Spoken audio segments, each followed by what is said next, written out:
Sa kulturang relihiyoso at mitolohikal, ang mga anghel ay itinuturing na espiritual o diwatang nilalang na may mga kakayahang makipag-ugnayan sa mga tao at iba't ibang aspeto ng kalikasan. Karaniwang inilalarawan ang mga anghel bilang mabubuting nilalang na may mga layuning tumulong, gabayan o magdala ng mensahe mula sa Diyos o iba pang espiritual na mga entidad, depende sa relihiyon o paniniwala.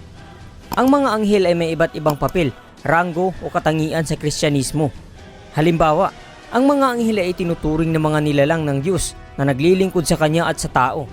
May mga anghel din na itinuturing na sumuway sa Diyos at naging demonyo o masasamang espiritu.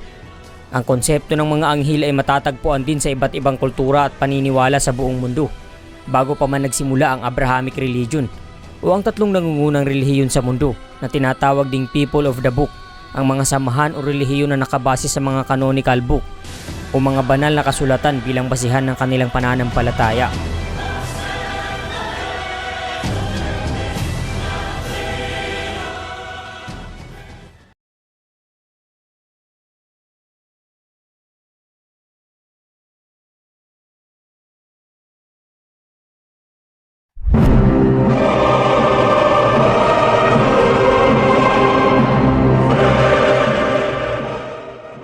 Ang arkanghel ay isang salita na hiniram mula sa salitang Griego na arkangelos, kung saan ang arche ay nangangahulugang una o pinakauna, habang ang angelos ay nangangahulugang mensahero o tagapagdala ng balita, na kapag pinagsama ang dalawang salita, ang arkanghel ay nangangahulugang unang anghel o pamunuan ng mga anghel. Ito ay isang mataas na ranggo o posisyon sa hierarkiya ng mga anghel sa mga tradisyon ng Judaismo, Kristyanismo, Islam at iba pang mga relihiyon. Sa kulturang Kristyanismo, ang arkanghel ay itinuturing na may mataas na ranggo sa mga anghel at itinuturing na mahalaga sa mga gawain ng Diyos, lalo na sa mga aspeto ng paglilingkod, proteksyon, pagtulong at pagsasalin ng mga mensahe mula sa Diyos. Mayroong hindi pagkakatulad sa mga listahan kung ilan o sino-sinong pitong mga arkanghel dahil nakadepende ito sa grupo o mga samahan na pinag-uusapan. Sa banal na kasulatan, tanging tatlo lamang sa kanila ang formal na pinangalanan. Ito ay sina Miguel, Gabriel at Rafael na mayroong kapistahang ipinagdiriwang tuwing ika-29 ng Setyembre sa ibang samahan ng Kristyanismo. Subalit mayroong mga hindi kanonikal na aklat o mga aklat na hindi isinama sa Biblia na nagtatalakay tungkol sa espiritual na mga bagay, katulad sa mga pangyayaring nabanggit na mga kaganapan sa Biblia. Isa na rito ay ang pagtatalakay sa mga tungkuling ginagampanan ng mga hindi pangkaraniwan na nilalang sa mundo o mga anghel na maaari nating gamiting basihan sa pagsusuri sa bagay na ito. Sa Aklat ng Enoch, Kabanata 20, makikita ang kumpletong listahan ng mga pangalan ng 7 mga arkanghel na sina Uriel, Rafael, Raguel, Michael, Sarakel, Gabriel at Ramil. Makikita rin dito kung ano ang kanilang mga tungkuling ginagampanan bilang pinuno o leader ng mga anghel. Ating aalamin at iisa-isahin kung ano-ano ang mga papel na ginagampanan sa 7 may mataas na katungkulang mga anghel.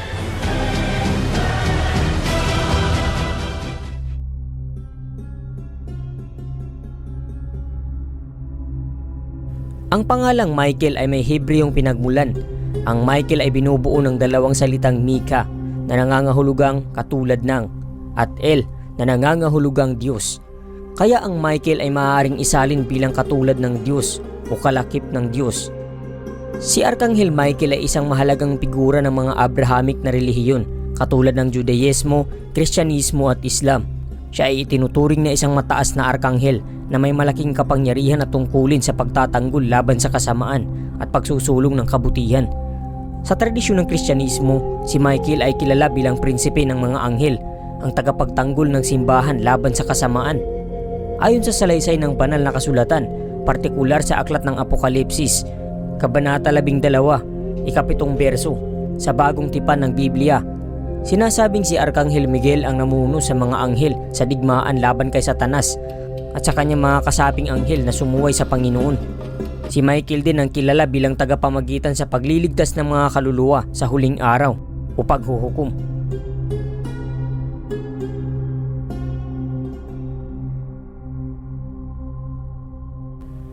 Ang pangalang Gabriel ay may mga pinagmulang Hebreo at Aramaiko.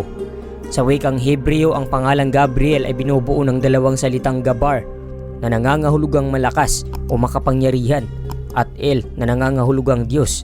Sa makatuwid, ang Gabriel ay maaaring isalin bilang malakas o makapangyarihang tagapagdala ng balita mula sa Diyos. Si Arkanghel Gabriel ay mayroong mahalagang karakter sa mga banal na kasulatan ng mga relihiyong Kristiyano tulad ng Judaismo, Ortodokso at iba pa.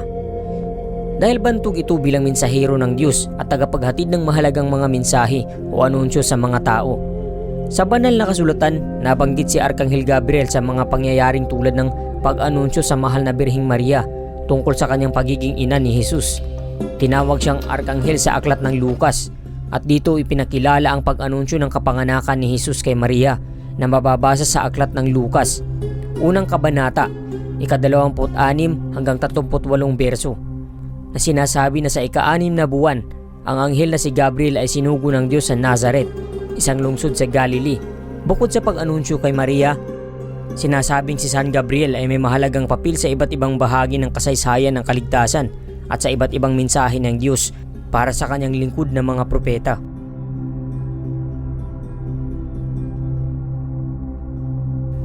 Ang pangalang Rafael ay may pinagmulang Hebreo. Ang Rafael ay binubuo ng dalawang salitang Rapa na nangangahulugang pagpapagaling at El na nangangahulugang Diyos.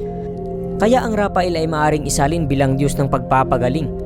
Si Arkanghel Rafael ay isang mahalagang figura sa mga Abrahamic na relihiyon tulad ng Judaismo at Kristyanismo. Sa Kristiyanong tradisyon, lalo na sa apokripal na aklat ng Tobias o Tobias, si Rafael ay isang arkanghel na naglilingkod bilang tagapagpatibay, tagapagpayo at tagapagpagaling. Si Arkanghel Rafael ay kilala sa kanyang papel bilang tagapagpagaling ng mga sakit at karamdaman. Ayon sa mga tala, siya ang arkanghel na bumabantay kay Tobias habang siya ay naglalakbay at siyang nagpatibay at nagpagaling sa kanyang ama na si Tobias. Dahil dito, si Rafael ay kinilala bilang patron ng mga doktor, parmasyutiko at mga tagapagpagaling. Ang pangalang Arkanghel Rafael ay naglalarawan sa pagiging Diyos ng pagpapagaling na may espesyal na papel sa pagdadala ng kalakasan, pagpayo at pagpapagaling sa mga tao. Sa modernong panahon, si Arkanghel Rafael ay pinagdasalan bilang tagapagpagaling para sa may mga karamdamang pisikal, emosyonal o espiritual. May mga debosyon at panalangin na iniaalay sa kanya para sa mga may sakit, lalo na para sa kanilang kagalingan at pagharap sa anumang uri ng suliranin.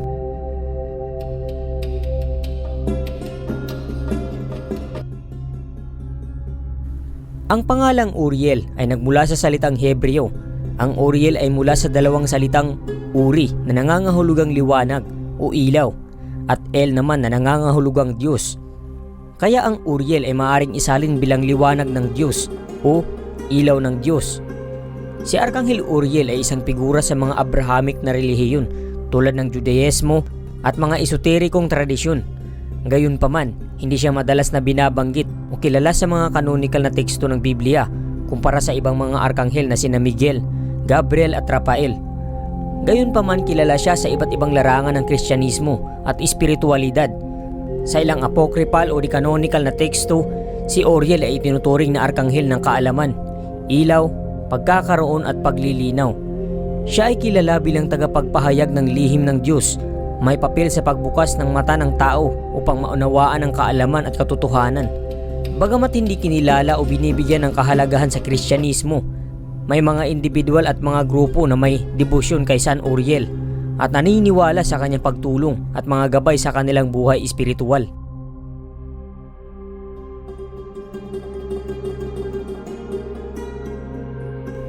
Si Arkanghel Raguel ay hindi kinilala bilang isa sa 7 mga arkanghel ng Biblia. Sa ibang mga non-canonical o di-canonical na teksto tulad ng mga apocryphal na aklat, makikita ang pagbanggit kay Raguel bilang isang arkanghel o anghel na may partikular na papel. Karaniwang kilala si Raguel bilang arkanghel ng katarungan o arkanghel ng galit ng Diyos. Si Raguel ay kilala sa pagiging tagapamahagi ng katarungan, hustisya at pagkakasundo at tagapagtubos sa mga tao anuman ang mga gawain o pagkukulang ng kanilang ginagawa. Sinasabing siya ang nagtatakda ng mga parusa o tagapaghiganti ayon sa katarungan batay sa mga kilos at asal ng bawat isa. Sa aklat ni Enoch, sinasabing isa siya sa 7 arkanghel na tagapagbantay na mayroong tungkuling tagapaghiganti sa mga lumalabag sa batas ng Diyos. Siya ang tagapagpaslang ng mga masasamang espiritu upang hindi nito mailigaw sa landas ang mga tao. Siya rin ang nagbibigay katuwiran at nagpapasya sa mga anghel sa kanilang mga gawain.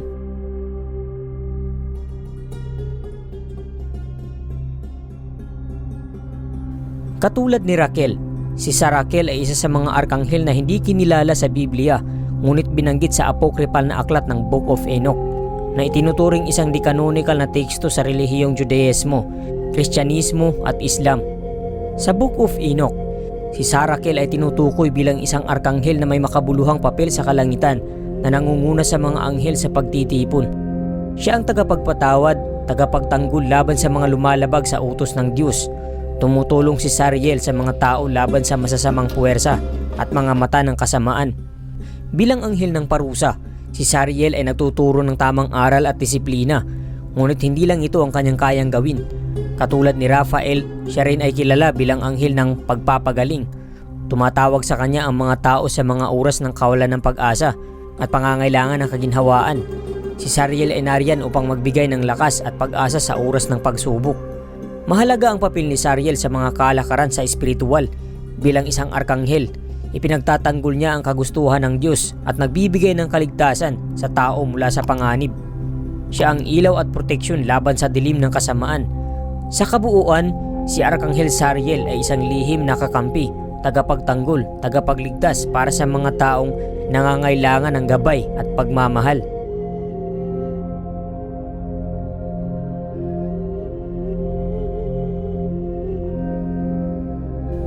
Ang pangalang Ramiel ay may pinagmulang Hebreo at Aramaic at may mga kahulugang batay sa etimolohiya ng mga salita. Ang pangalang Ramiel ay may kahulugang ibinunsod ng Diyos mula sa mga salitang Raam o kidlat at El na nangangahulugang Diyos. Katulad ng ibang mga arkanghel, si Arkanghel Ramiel ay hindi rin kilala sa banal na kasulatan. Subalit may mga apocryphal o hindi canonical na mga aklat na naglalahad tungkol sa kanyang buhay. Sinasabing si Ramiel ay isang nahulog na anghel mula sa langit sa pagkakasala nito. Sa apocryphal na aklat ni Enoch, binanggit siya sa Kabanata 7, ika-2 berso, bilang isa sa mga anghel na nagkasala at nagrebelyon laban sa Diyos sa pamamagitan ng pag-aasawa sa mga babaeng tao na naging dahilan sa pagkakaroon ng mga supling na tinatawag na Nephilim o mga higante sa mga bersyon ng Biblia na nagdudulot ng kasamaan sa mundo, dahilan upang magpadala ang Diyos ng parusa sa mundo. Nabanggit din dito na kabilang si Ramiel sa 7 mga arkanghel na nagbabantay sa mga tao na itinalaga ng Diyos. Mahalaga ang papel ng mga anghel sa ating pananampalataya dahil ito ang sinasabing gumagabay at pumoprotekta sa atin patungo sa maayos na landas na ating tinatahak. Sila din ang nagbabantay sa atin mula sa masasamang espiritu na nagnanais manakit o lumigaw sa atin mula sa kagustuhan ng Diyos.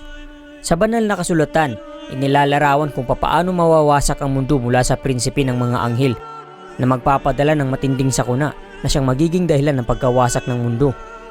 Inilathala rin na maging ang pagbabalik ng Panginoon ay nagmula sa tawag ng isang anghel sa pamamagitan ng trompeta. Totoo man o hindi ang kanilang presensya, naniniwala ka man o hindi sa mga celestial beings na ito, ay hindi na mahalagang pagtalunan pa ang kanilang pag-iral dahil hindi mo mababago ang pananaw ng iba mula sa iyong sariling kwento.